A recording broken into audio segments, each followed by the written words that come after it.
Bienvenidas a Mamá sin Moldes. Este es el espacio donde desafiamos las normas de la maternidad. Aquí no hay moldes ni reglas, solo autenticidad y herramientas reales para vivir tu propia versión de ser mamá.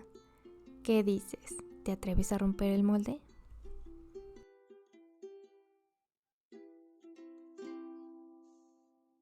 Hola, ¿qué tal? Bienvenidas a Mamá sin Moldes.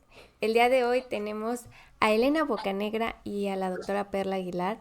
Ellas son cardiólogas pediatras. Bienvenidas, ¿cómo están? Muy bien, gracias por la invitación. Bien, Ah, bien. muchas gracias por aceptar la invitación. Bueno, pues yo las conocí en un Zoom donde entré para checar información para mi nena y pues realmente me pareció que en primera conecté como mucho con la forma de explicarlo y pues obviamente tienen muchísima experiencia y pues les agradezco mucho que estén aquí. Gracias. Eh, pero bueno, o sea, estábamos platicando de pues los retos como médico que pueden llegar a tener y qué les hizo pues estudiar, o sea, qué les hizo tomar la decisión de estudiar este tipo de carrera tan difícil. Sí está difícil para empezar ahí.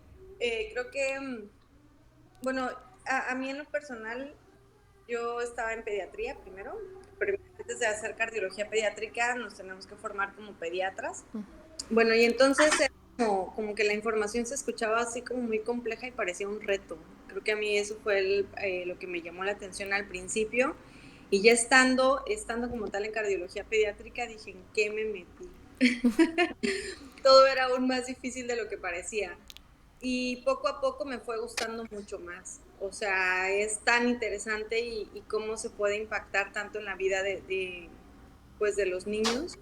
Creo que tiene muchos matices ser cardióloga pediatra porque pasamos por muchas cosas. Hay momentos difíciles o hay pacientes difíciles, hay malas noticias, hay momentos tristes, pero también hay momentos en donde los pacientes pues se soluciona tal vez de un diagnóstico oportuno y todo sale muy bien y eso es realmente gratificante.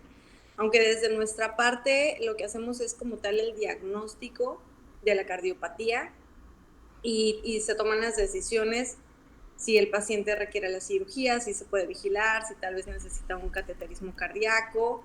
Y aquí en donde estamos la doctora Perla y yo, estamos en la ciudad de Cancún, es un poquito pues complejo porque hay que derivar a los pacientes, ¿no? Entonces también decidir pues a dónde los derivamos, es muy complejo, pero finalmente es algo que se disfruta mucho.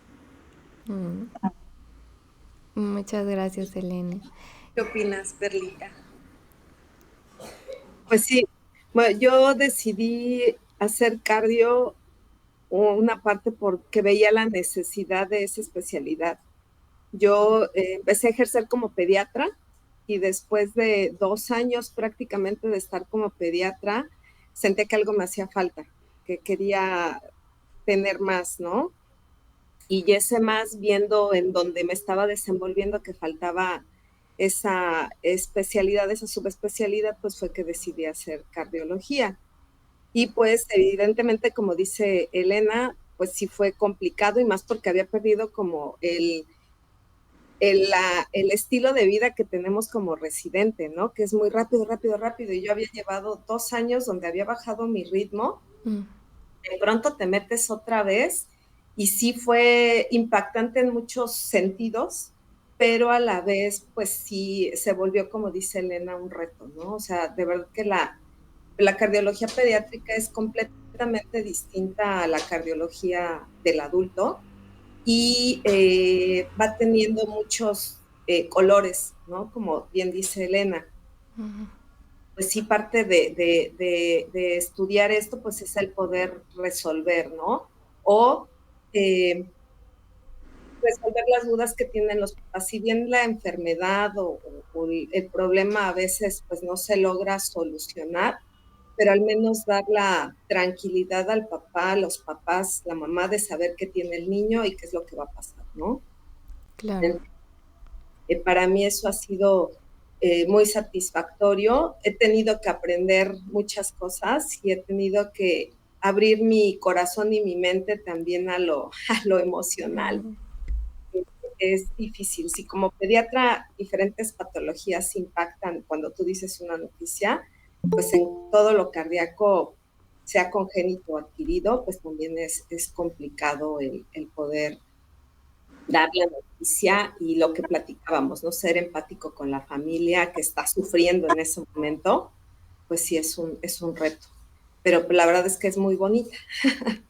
Oh, qué padre que, pues no sé, que vean esta necesidad y que quieran cubrirla, ¿no? Pero, o sea, sabiendo que hay pues muchísimos retos dentro de ella y cuál ha sido como el mayor reto personal o que a lo mejor identificaron que no tenían o que como lo platicábamos, no sé, anteriormente, o sea, si emocionalmente, ¿cuál ha sido el reto más fuerte que han vivido en esta carrera?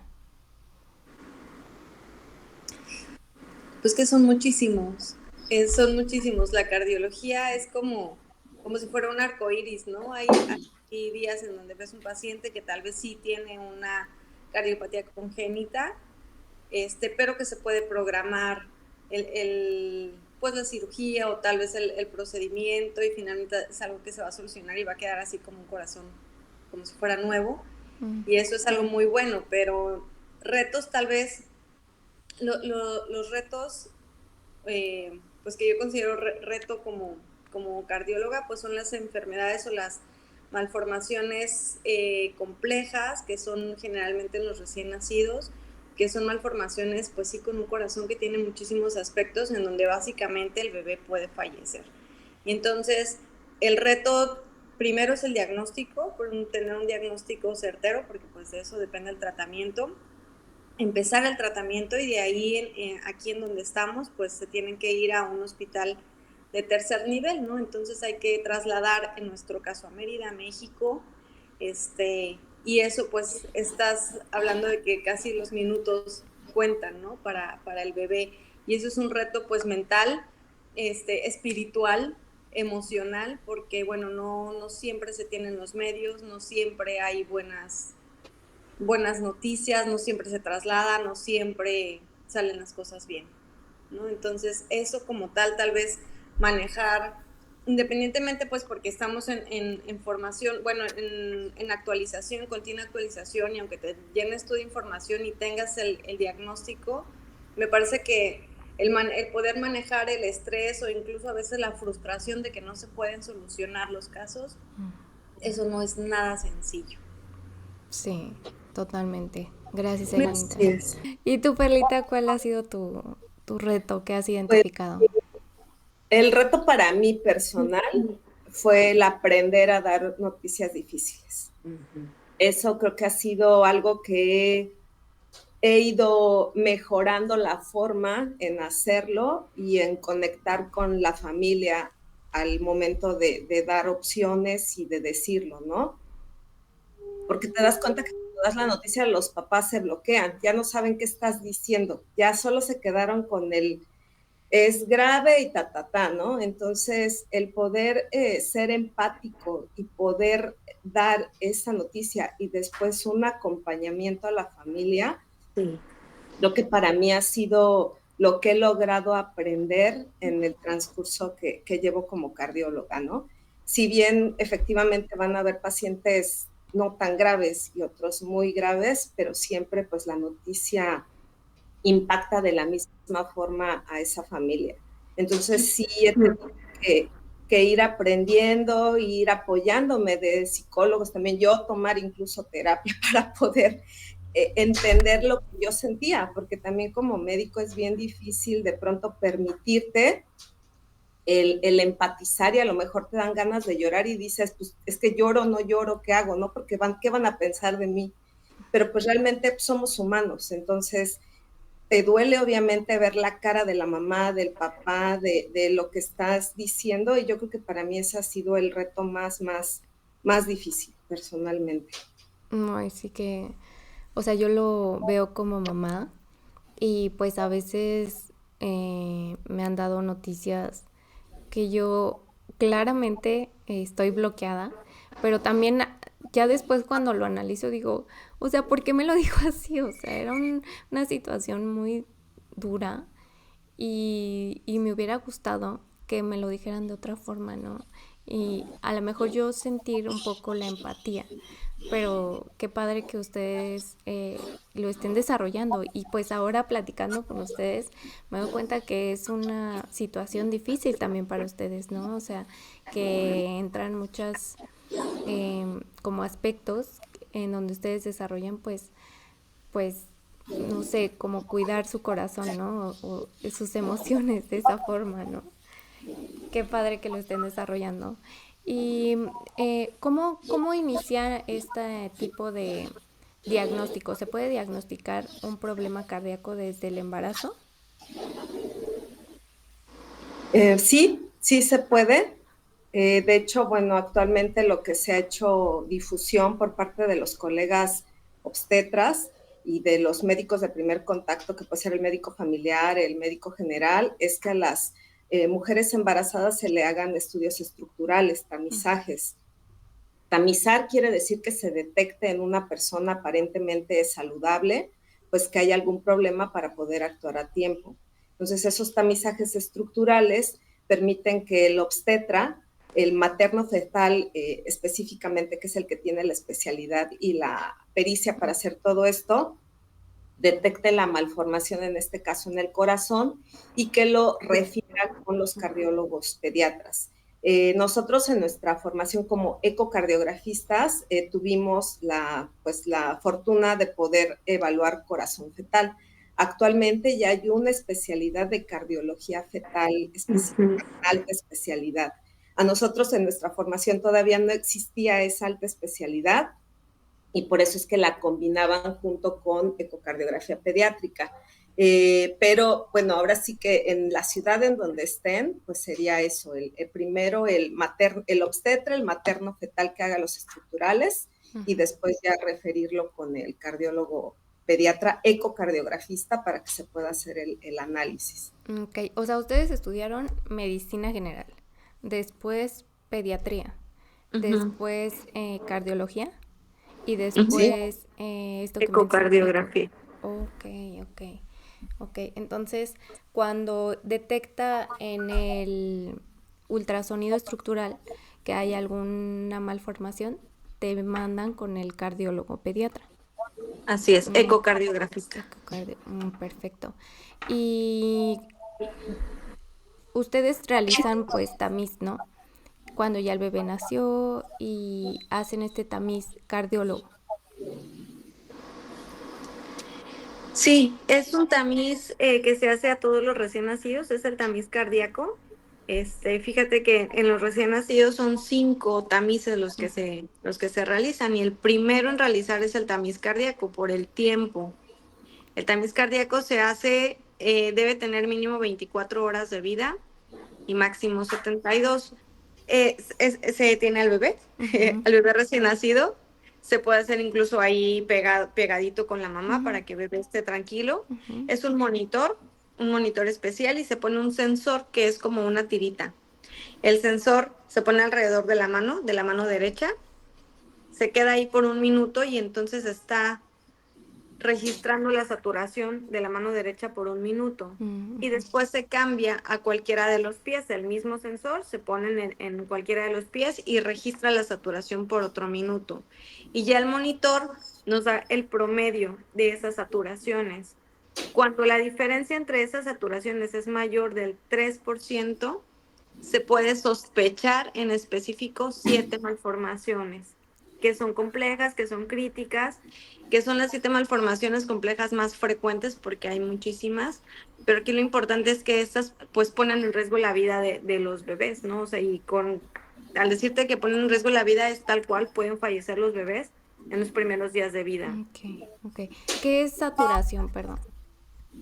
Saturación es la cantidad de oxígeno que se mide en la sangre. Como ahora tal vez, no sé si conozcan o sea, el oxímetro, que como con el COVID casi por familia hay uno. Sí. Entonces, el porcentaje de oxígeno que se mide en la sangre, esa es la saturación. Ok. Nosotros usamos un monitor especial, que sí lo debo tener, ahorita se los muestro. Claro que sí, muchas gracias. ¿Cuáles son las enfermedades o malformaciones más comunes que detectan o que han detectado ustedes? Pues el tamiz cardíaco detecta 7 malformaciones críticas, que son las que ponen en riesgo la vida del bebé. Solo sirve para malformaciones críticas. No va a diagnosticar cardiopatías simples o soplos, por ejemplo. ¿Sí? Entonces, lo que detecta son tetralogía de Fallot, conexión anómala total de venas pulmonares, tronco arterioso común, síndrome de ventrículo izquierdo hipoplásico, atresia pulmonar con CIB, digo sin CIB. ¿Cuál es la otra? Ayúdame, Leniux. Ya llevo 6. Me falta transposición de grandes arterias y ya son todas. Sí, son todas. No. Entonces, esas son las que detecta este tamizaje. Okay. Y aquí es lo importante hacer el diagnóstico en el tiempo que dijo Elena para que se puedan hacer las referencias del paciente por lo más tempranamente posible, antes incluso de que tenga síntomas ese bebé.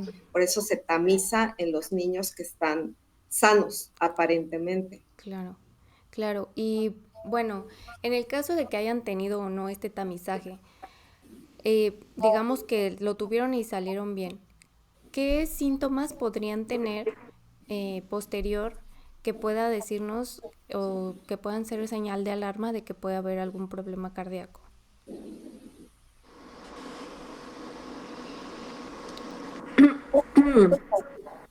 Bueno, mira, primero, o sea, quisiera señalar, o sea, ahorita la importancia de hacer el tamiz cardíaco. Fíjate que esto solo para mencionar y tal vez regresarnos un poquito, en México se hace apenas del 2021 para acá, antes no se hacía. Entonces, como país tal vez y en algunas ciudades pues se sigue en adaptación, ¿no? Aunque sea del 2021 para acá, pues tal vez en algunos hospitales apenas empiezan a adquirir este monitor para realizar el tamiz cardíaco. Entonces, creo que ahorita lo importante es señalar, pues, realizar el tamiz cardíaco a todos los recién nacidos de forma obligatoria. Ese es primer punto. Y segundo punto sería, si no se realizó el tamiz cardíaco, si no se hizo, sí es importante buscar, ya no se podría realizar como tal el tamiz porque ya estamos fuera de tiempo, pero se podría buscar una valoración cardiológica pues del recién nacido y en ese caso pues se realiza un ecocardiograma para ver tal cual pues que todo esté bien con el bebé. Okay. Hablamos para diagnosticar enfermedades complejas, ¿no? Críticas. Como mencionas, tal vez no se hizo el tamiz cardíaco, tenemos un bebé pues aparentemente con un corazón bien, y ahí lo importante es llevar un control con el pediatra, control de niño sano, porque el pediatra puede identificar tal vez un soplo o que el bebé no está ganando peso de forma adecuada. Que no tengan una ganancia de peso adecuada es un dato indirecto que nos puede hacer sospechar una enfermedad en el corazón. Otro signo, pues, es que se pongan los niños morados, tal vez que se nota más alrededor de la boca o en las uñitas, pero es una coloración que está, aunque el niño llore o no llore, se nota moradito. A veces es hasta cierto punto normal ver cuando el niño está llorando muchísimo, pues se pone morado, pero es una coloración como transitoria. Generalmente la coloración morada en los niños que tienen enfermedad en el corazón y morados, pues sería algo muy grave. Es una coloración que está todo el tiempo. Okay. El soplo se identifica con el estetoscopio y el soplo lo identifica el pediatra, por eso es la importancia del control del niño sano con el pediatra. No hay otra forma, pues, de que la mamá escuche el soplo Pues no. Sí, y hablamos como que los síntomas también dependen de la edad. Ahorita vamos así estamos en una etapa de bebés. Si el bebé presenta dificultad respiratoria al comer, o sea que tal vez come y tiene que hacer pausas para seguir comiendo, ¿no? Está tal vez con mamá o con el biberón y tiene que hacer una pausa, se ve un poquito agitado y continúa comiendo o la toma. Es en un tiempo prolongado, es un dato indirecto que deberíamos buscar una enfermedad en el corazón, una malformación en el corazón. Estamos en una etapa de bebés, pero tal vez en niños más grandes, que es una malformación congénita, hablamos pues un poco mejor tolerada por el corazón o que no pone así como tal en riesgo la vida, pues tendremos que buscar en niños que presentan cansancio al hacer ejercicio, igual la poca ganancia ponderal, que es la ganancia de peso, tal vez algunos niños pues se desmayan e insistimos con el soplo. Sí, también hay enfermedades en el corazón que van como evolucionando y a lo mejor al principio no se escucha un soplo y el soplo va apareciendo después, porque hay una evolución, a lo mejor de alguna cardiopatía, pues que es mejor tolerada. Okay. Entonces todo como Puede que ser no va tan grave. dependiendo de la edad. Okay. Sí, aquí lo importante también es, la norma oficial mexicana establece que todos los recién nacidos los debe de ver el médico a los 7 días de vida, todos, precisamente para que se pueda hacer la detección de cualquier situación, ¿no? En teoría, el médico que lo revise debe de hacer una revisión de todo su cuerpecito, ¿no? Auscultar, tocar pulsos, ver coloración, incluso ahora lo que comenta Elena, ponerle el oxímetro para saber si hay alguna diferencia. Y los soplos, como comentó, son sonidos. Los soplos van por intensidad, tiene que ser por el estetoscopio y todos los niños que tengan soplo pues deben de ser referidos con el cardiólogo pediatra precisamente para que nosotros determinemos por qué causa tiene ese sonido. No todos los soplos son malos, pero la única manera de llegar a el qué lo está causando es hacer una evaluación completa y en este caso ecocardiográfica. Y yo incluso me regresaría un poquito antes a los envíos con el cardiólogo pediatra después del estructural, con el ecocardiografista. Ahí es importante que lo evalúe el ecocardiografista pediatra, el cardiólogo, para poder establecer la fineza ya del diagnóstico y empezar a dar pronósticos y qué se va a hacer con ese bebé, con el binomio. ¿Por qué? Porque tenemos que plantear si ese bebé puede nacer en una ciudad como nosotros que radicamos en Cancún o se tiene que buscar un hospital de tercer nivel. Y es mucho más fácil hacer un envío de un binomio del bebito que está en la pancita de mamá a cuando ya nació. Precisamente porque la transición que va a tener este feto recién nacido y los cambios que va a tener en el pulmón y en el corazón puede ser que nos dé tiempo a actuar antes de que ese bebé se ponga grave, si ya sabemos qué cardiopatía tiene, que podamos contar con los medicamentos que se requieran, con todo, estar en una terapia intensiva. A que si nace el bebé y a lo mejor incluso el tamiz, antes de hacer el tamiz ese bebé se pone grave, pues entonces ya todos corremos y hay que hacer la evaluación ecocardiográfica de manera pues pronta, transtorácica para saber qué tiene ese bebé y el pronóstico probablemente se va a hacer crítico porque ese bebé ya está presentando síntomas como que se ponga muy morado, como que lo hayan tenido que intubar, como que haya hecho un paro cardíaco incluso, qué sé yo, ¿no? Cosas ya graves. O está el otro panorama en el que se hizo el tamizaje, salió positivo y entonces todavía sin datos clínicos podemos hacer los envíos o actuar con ese paciente en relación a aplicar un fármaco o enlazarnos con los hospitales que nos pueden apoyar para hacer esas referencias. Entonces aquí yo creo que es bien importante darle el valor del el diagnóstico prenatal, que yo creo que sería lo que cambiaría completamente y mejoraría el pronóstico de estos bebés y de las familias, para poder hacer las referencias antes de que obviamente ese bebé nazca y que se pueda poner grave. Y cuando no se hizo esto, pues hacer el tamizaje. Y aún habiéndose hecho el diagnóstico, el prenatal, que todo está perfecto, que no se vio nada, ese bebé que nace se debe de tamizar, hacer el tamizaje cardíaco neonatal. Ok. Claro, ahorita ya, bueno, estamos hablando de pues la importancia, ¿no? Del diagnóstico temprano para poder actuar, porque ya después podría ser pues más grave, ¿no? Y más difícil. ¿Ustedes saben si por ejemplo, en México, en el Seguro Social hacen este tamizaje? Sí, sí lo Sí. hacen. Ya Ok. ahorita, bueno, como ya lo dijo Elena, se acaba de legislar en el 2021. Actualmente el tamiz cardíaco es obligatorio.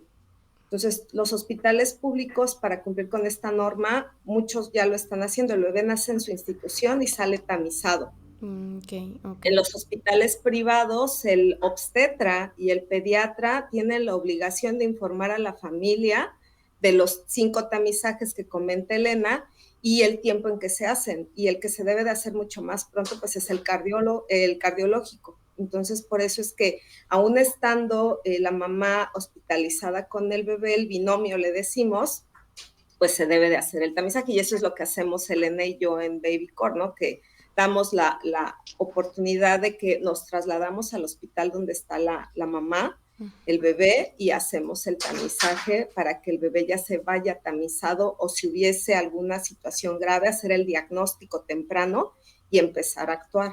Claro, claro. Eh, bueno, yo cuando tuve a mi pequeña tiene síndrome de Down, eh, fue lo primero que le revisaron cuando yo estaba embarazada. Eh, pues se dieron cuenta que podría tener un síndrome, no sabían cuál, y lo primero que revisaron fue el corazón. Pues sabemos que en los bebés o las personas con síndrome de Down tienden a desarrollar a veces algún problemas cardíacos. ¿Esto por qué puede ser?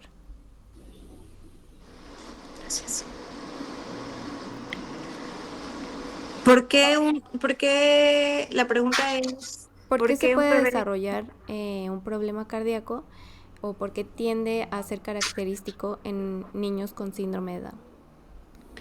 Bueno, más que desarrollar es que un bebé, este tipo de malformaciones así nace, ¿sí? Entonces, más bien es que durante la etapa fetal, durante la formación del corazón, no se formó bien. Y estos bebés, estos niños que tienen síndrome de Down, tienen un 50% de probabilidad de tener una malformación en el corazón. Esto quiere decir que durante las primeras 20 semanas, que es cuando se está desarrollando el corazón, hay muchísimos pasos para el desarrollo del corazón. En estas primeras 20 semanas, algún paso no se realizó, por mencionar algunas malformaciones en el corazón frecuentes específicamente en los niños con síndrome de Down, pues es un canal aurículo-ventricular, una comunicación interventricular, comunicación interauricular, que son conceptos, para explicarlos de forma rápida, en donde el corazón es como una casa que tiene 4 cuartos, 2 arriba y 2 abajo, y debe de tener paredes. Hay orificios en estas paredes, o estas paredes no se formaron bien. Hay eh, otras malformaciones en el corazón de los niños con síndrome de Down, pero esto es como lo más frecuente. En sí, así, o sea, una causa de que, oye, pacientes con síndrome de Down, se ha demostrado que por esta razón tienen más probabilidad de tener malformación en el corazón. No hay algo establecido, no hay como una relación así directa, o sea, es multifactorial. Pero sí es importante en todos estos bebés, desde el diagnóstico prenatal, porque finalmente pues es un diagnóstico en donde se tiene la herramienta que se puede hacer desde la etapa prenatal, y como lo hicieron pues en tu caso, poner atención al corazón, porque el 50% de estos bebés tienen, tienen una cardiopatía congénita. Y te repito, el bebé así nace. Así nace porque no se desarrolló bien el corazón. No se formó bien el corazón en las primeras 20 semanas. Cuando no se tiene este diagnóstico prenatal, tal vez es un bebé que nace con síndrome de Down y no se tenía conocimiento que tenía el síndrome, que tampoco tuvo tal vez un ultrasonido estructural, naciendo bebé lo que se tiene que hacer y tal vez ahí, más que un tamizaje cardíaco, viendo la probabilidad de que en el 50% de los niños tienen cardiopatía congénita, se tiene que hacer un ecocardiograma directamente para ver el corazón y ya es parte del estudio integral de todos los bebés con síndrome de Down. Ok. Ok, entonces así ellos nacen y por ejemplo, si ahorita ella no tiene algún problema cardíaco detectado, puede ser que lo vaya a desarrollar eventualmente o ya no. Sí, mira, los niños con síndrome de Down o los pacientes con la condición de síndrome de Down se ha ocupado mucho en su estudio. Entonces, mucho es la estadística y pues sí se ha leído la secuencia de ese cromosoma 21 que está triplicado por diferentes causas. Y se ha encontrado que pues pueden tener probabilidad de desarrollar diferentes enfermedades, ¿no? En este caso estamos hablando de cardiopatía congénita, podría ser hipotiroidismo, pero no quiere decir que todos los niños con síndrome de Down tengan hipotiroidismo o todos los niños con síndrome de Down tengan cardiopatía congénita, pero sí sabemos el porcentaje, por eso es que se hace la dirección a las diferentes especialidades para que se estudie. Dentro de esta secuencia, bueno, sabemos que los niños que tienen esta condición tienen alteración en el colágeno, son muy elásticos. Esa colagenopatía o diferencia que tienen en este tejido conectivo también forma parte del tejido valvular en el corazón. Las válvulas son 4, válvulas auriculoventriculares, que son las válvulas mitral y tricúspide, que son las que comunican estos 4 cuartos que platicaba Elena, y las válvulas de los grandes vasos, la aorta y la arteria pulmonar. Este tejido es muy fino y muy suave, y en el desarrollo del corazón pudiera ser que así como son tan elásticos y flexibles, esas válvulas también se hicieran elásticas, flexibles y se hicieran guanguitas. Entonces, en algún momento, las válvulas que son ahora funcionales pudieran empezar a tener algún problema en el desarrollo de ese niño.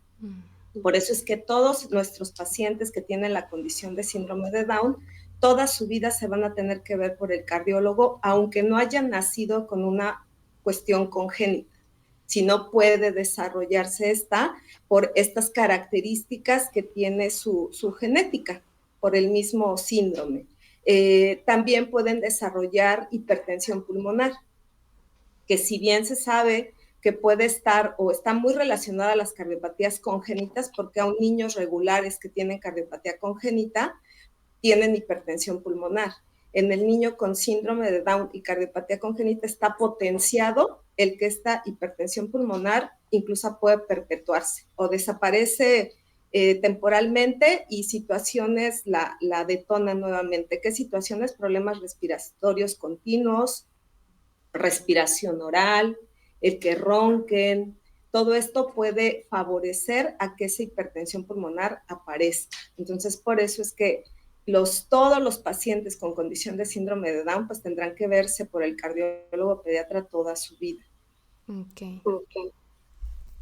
Y por ejemplo, vemos que hay pues competencias y afortunadamente muchos niños, personas con esta condición, pues se vuelven deportistas y pues están compitiendo. Este tipo pues de deportes o de a lo mejor prácticas continuas puede también promover que se desarrolle alguna cardiopatía. Pues no como tal. O sea, finalmente, como menciona la doctora Perla, son pacientes que deben estar en vigilancia cardiológica, entonces viendo con un corazón estructuralmente normal, que tiene una función normal y con una presión pulmonar pues medida por ecocardiografía normal, puede desarrollar todo este tipo de actividades. Esta actividad pues no le condiciona un mayor riesgo al corazón, no como tal. Pero sí es importante pues la vigilancia cardiológica y ver que con esta parte función normal y presión pulmonar normal, entonces no hay algún riesgo. Okay. Sí, y no tienen que tener miedo de que haga deporte. O sea, aún un corazón que fue operado, que tuvo una cirugía compleja, la recomendación es que haya que se haga el ejercicio, ¿no? Que se haga, ay, se me fue la palabra, pero bueno, que el niño se someta nuevamente al esfuerzo de hacer ejercicio de acuerdo a sus condiciones y de acuerdo a las recomendaciones del cardiólogo pediatra, pero no es una limitante. Entonces, si un niño con condición de síndrome de Down que no tiene o que tuvo la cardiopatía, hay que hacer deporte. Aún teniendo hipertensión pulmonar, puede hacer deporte, solamente que hay que recomendar cuáles. Pero no hay ninguna contraindicación para que haga ejercicio, o incluso algunos niños pues se vuelvan atletas de alto rendimiento, aún con la condición de síndrome de Down.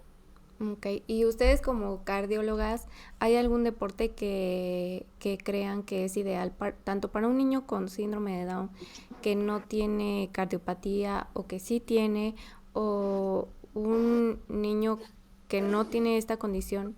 ¿Cuál es el deporte que pues a lo mejor ustedes podrían recomendar? Pues que deporte ideal como tal no hay, ¿no? O sea, la verdad es que actualmente hay muchísimas opciones para realizar ejercicio. Creo que lo importante pues es que sea pues un ejercicio aeróbico, tal vez, ¿no? Es lo más recomendable para el corazón, más que las pesas como tal, pero bueno, sabemos también que la cantidad de músculo es importante. Entonces, un deporte ideal no hay. Creo que lo más importante es realizarlo, ¿sí? Y me parece que en algunas ocasiones es lo más difícil, tener el hábito, la constancia de realizar el ejercicio y pues precisamente como familia fomentar este tipo de ejercicio en niños, en familiares que tienen esta condición de síndrome de Down es lo más importante. Sí, pues adecuarlo a lo que le guste, ¿no? La cosa es motivarlo para que lo haga. Entonces, pues no a todos les va a gustar, aunque sea el mejor deporte que, pues creo que no existe el mejor, si no son muchos, como dice la doctora Elena, pero tiene que ser algo que disfrute el niño para que sea constante, que es lo que queremos, ¿no? Constancia, perseverancia y todo. Entonces, pues adecuarlo a lo que puede hacer, a lo que le gusta hacer, al tiempo que tiene, y motivar a que continúe con él, porque bueno, eso va a ser parte de la salud cardiovascular para toda su vida y se va a convertir en un. Claro, claro. Qué importante porque realmente, pues yo como mamá de una nena con síndrome de Down, pues claro que pues a veces no hay información y en ocasiones hay mucha información que en vez de, en mi caso, o sea, en vez de decir, bueno, pues sí podemos hacer esto, o sea, incluso llegó a tener miedo, ¿no? De que pues a lo mejor si hace mucho deporte, pues pueda desarrollar algún problema cardíaco y pues gracias por aclarar esta información.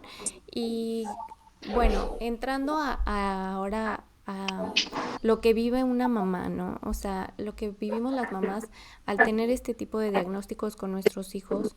¿Ustedes qué han visto que le puede funcionar a una mamá como psicológicamente o qué herramientas han visto que les puede funcionar para transitar por la enfermedad, sea pues que siempre lo vayan a tener o que sea por un periodo? Pues yo creo que es la información. O sea, lo más importante que va a ayudar a cualquier persona que transites por algo que no conoces, algo que es nuevo, es la información. Entonces creo que nos corresponde a nosotros como médicos, de acuerdo a el área en el que te desarrolles, el darles toda la información de manera clara y precisa, o sea, no con los términos médicos, no con los términos rebuscados, sino que te entiendan de qué estás hablando para que esa persona pueda preguntar incluso en otro momento, porque como lo dice la doctora Elena, nosotros damos el diagnóstico, nosotros decimos que tiene, pero si los papás no comprendieron anatómicamente dónde está el problema, qué es lo que le van a hacer, pues cuando llegue al hospital ya no saben qué parte del corazón van a operar o por qué va a entrar a terapia intensiva, qué fue lo que le hicieron, ¿no? Entonces es con dibujitos anotarlo y decirle, y mire, está aquí el problema y el problema no es el soplo es un ruido, el problema está en esta parte del corazón y le van a hacer esto y por esa razón va a entrar a terapia y como te van abriendo los ojos a algo que tú no sabes, que existe una terapia intensiva, que van a invadir al niño, cómo va a ser la cirugía, eso es lo que les va dando un poco de tranquilidad. Y es lo que van sintiéndose pues también acompañados en algo que desconocen y que como tú dices, Metzli, pues hay mucha información, pero no es lo mismo que te metas y lo leas o que veas una foto horrible de algún procedimiento o algo, a que te lo expliquen y que vayas tú procesando esa información y que cuando llegas a otro lado y te vuelven a decir, pues bueno, ahora ya va más dirigido la pregunta, ¿no? O sea, tengo mamás, papás que no sé, en una evaluación con el cardiólogo en cualquier institución pública, ya saben que lo que le tienen que preguntar es cómo está la presión pulmonar, cómo está esto, cómo está el otro. ¿Por qué? Porque ya son términos que conocen y que saben cómo va a afectar al niño, ¿no? Entonces, yo creo, desde mi punto de vista, lo que podemos hacer es darles la información lo más digerida, lo más clara, lo más precisa a ese mundo desconocido en el que están entrando y eso les va a dar mucho más facilidad. No, el miedo va a seguir, pero tal vez un poco de más facilidad para que puedan continuar en este tránsito. Claro, claro. ¿Algo que quieras agregar, Elenita? No, pues sí, como menciona Perlita, creo que el papel que tenemos como médicos, con ustedes como papás, con estos niños, pues es muy importante, ¿no? Porque es un acompañamiento, así tal cual como dice Perlita, con información clara. A veces es un poco difícil porque, como dices, es un poco difícil incluso dar este tipo de información porque a veces es mucha información o es por pasos, ¿no? Dices, primero es esto, después va a ser tal cosa y así. Y como lograr también la atención de los papás y que entiendan la importancia, puede pasar que a veces si suavizamos mucho esta información, no se siente el impacto como papás, ¿no? Entonces tampoco puede ser tan suave la información porque finalmente hay una realidad. O sea, hay una realidad de una cirugía a corazón abierto, de un proceso, una etapa posquirúrgica, una terapia intensiva que es grave, en donde me dice, ¿va a salir bien? No lo sé. Y hay una etapa, una recuperación tal vez en el alta, que también hay que vigilar muchos aspectos. Entonces, dar esta información de una forma clara, concisa, real y sin que sea cruel es un poco complicado, pero me parece que acompañarlos, o sea, el papel que tenemos es como médicos, acompañarlos a ustedes como papás, darles toda esta información, pero también de una forma real e irlos llevando, irlos llevando. Creo que eso es algo muy importante que como mamás les ayuda y también actualmente hay pues muchos círculos, ¿no? Muchas tal vez fundaciones en donde también los acompañan como papás, o me parece que tener red de apoyo con mamás que están en la misma situación también es muy importante. El apoyo que hay entre mamás siempre suma, ¿o no? Es muy bueno y actualmente en México pues es algo bueno que hay muchas fundaciones o círculos de acompañamiento de mamás y red de apoyo. ¿Ustedes pertenecen a Red Down? Sí. Sí. ¿Esto qué es? Perdón, ¿nos pueden explicar más o menos qué es y cómo funciona? Es una asociación, ¿ya? Donde colaboran, se inició con la parte médica. Eso es lo que se pretende, es hacer una red de apoyo en el área médica para que puedan tener la oportunidad las familias que tienen algún integrante con esta condición de que sepan cuáles son las especialidades por las que se tiene que ver ese integrante, que son muchas. Precisamente en este estudio que se ha hecho, decimos que estos niños ya traen una receta de cocina, ¿no? Donde viene ahí, tienes que ir con tal, tienes que ir con tal, tienes que ir con tal, ¿no? Entonces, precisamente es aproximar esas especialidades a las familias para que puedan tener acceso a ellas. Además, se da también información ahora ya en línea, donde vienen pláticas de diferentes tipos, e incluso por psicólogos y terapeutas, para que también esa área que inicialmente no estaba tan pues que no se daba esa atención, pues ahora también ya se cubra, ¿no? Lo que decíamos, la cuestión emocional del cuidador incluso, ¿no? Porque muchas veces se desboca todo con el integrante y el cuidador principal pues está reprimido completamente porque tiene que sacar adelante todo lo que implica al niño, ¿no? O adulto o a la persona que tengan que estar cuidando y llevando.